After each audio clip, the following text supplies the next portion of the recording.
ഇമ്മാടെ കുട്ടിയൊന്ന് സബൂറാവ്. ഒന്നുമില്ലെങ്കിലും കുറച്ച് വൈകിട്ടാണെങ്കിലും പഠിച്ചോ നമുക്ക് ഓളെ കള്ളത്തരങ്ങളൊക്കെ കൺമുന്നിൽ തന്നെ കാണിച്ചെന്നില്ലേ, അതെന്നെ വലിയ ഹയർ. അന്നേ ഞാൻ പറഞ്ഞതാ, അപ്പങ്ങൾ തന്നോട് പറഞ്ഞത്. ഒരുപാട് മാറ്റങ്ങളുണ്ട്, എല്ലാവരും സ്നേഹമാണ്. ഇപ്പം എന്തേ എല്ലാവർക്കും സമാധാനമായില്ലേ? എന്താപ്പം ഞാൻ പറയാ, പഠിച്ചവനായിട്ട് കൂട്ടിച്ചേർത്ത് നിങ്ങളെ ബന്ധം ഇമ്മാൻ്റെ ഒരു വാക്കുകൊണ്ട് മുറിഞ്ഞു പോകണ്ടല്ലോ എന്നും വെച്ചിട്ടാ ഇമ്മ അന്ന് എന്നോട് അങ്ങനെയൊക്കെ പറഞ്ഞത്. ഇനി ഞാനായിട്ട് ഒരു അഭിപ്രായം പറയാൻ നിൽക്കണില്ല. അനക്ക് എന്താ തോന്നുന്നെച്ചാൽ ആ തീരുമാനം നടക്കട്ടെ. ഇത് തീരുമാനിക്കാനൊന്നുമില്ല. ഞാൻ അവിടെ ഇല്ലാത്ത ഓളെ ഭാഗ്യം, അല്ലെങ്കിൽ അവളെ സകല പോലെ ഇന്നത്തോടെ ഞാൻ തീർത്തേനെ.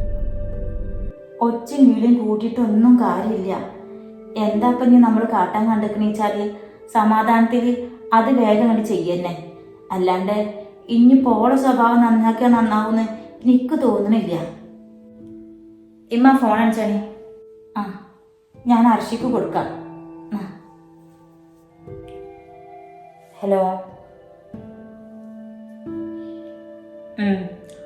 ഓളെ കാര്യത്തിൽ കുറച്ച് ദിവസമായി എനിക്കിങ്ങനെ ഒരു സംശയം തുടങ്ങിയിട്ട്.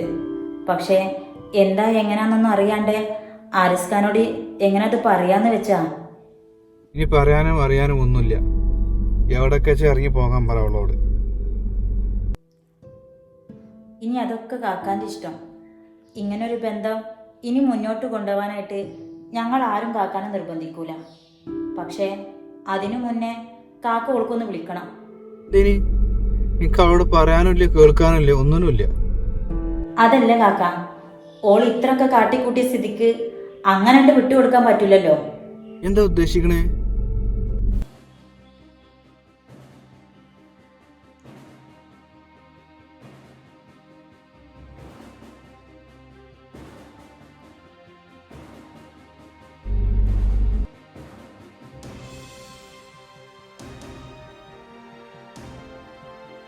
ആ ശരിയാ മോളെ, ഇത്രയും നാൾ നമ്മളെ വെറും പൊട്ടനാക്കിയതല്ലേ, കാണിച്ചു കൊടുക്കാൻ ഞാനൊക്കെ ഓളെ.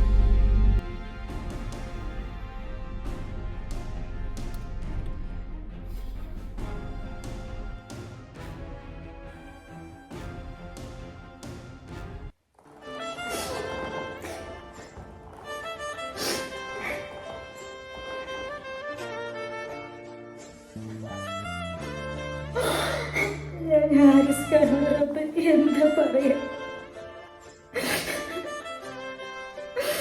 കാര്യങ്ങളൊക്കെ ആരിസ്ഖാനെ